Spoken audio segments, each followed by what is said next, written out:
La giornata del silenzio e del dolore. Ore 11, Fiera di Genova. Funerali di Stato e lutto nazionale per 19 delle 42 vittime del crollo del ponte Morandi. 19 bare, una accanto all'altra. La più piccola, quella di Samuele, 8 anni, vegliata da quelle di mamma e papà. E alle 11 il dolore di un'intera nazione si è celebrato anche a Padova. Luci abbassate e vendite sospese per alcuni minuti nelle botteghe del Salone. Hanno scelto di essere vicini così i genovesi e l'Italia e i commercianti di Padova.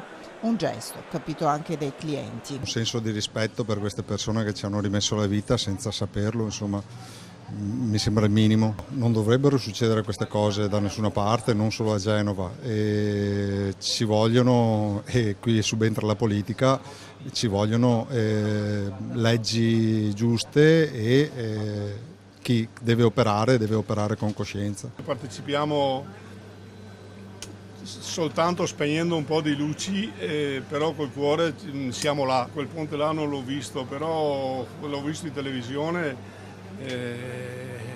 Purtroppo sono cose che dovrebbero anticipare, secondo il mio punto di vista. Incredulità e dolore, ma oggi è la giornata del silenzio spezzato da gesti concreti come gli applausi che hanno accolto la delegazione di Vigili del Fuoco presenti ai funerali.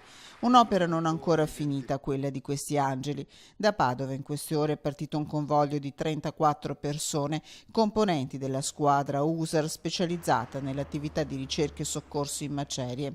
A loro il saluto del governatore veneto Luca Zaia. Continuate questo triste ma indispensabile lavoro e sappiate che il Veneto è con voi.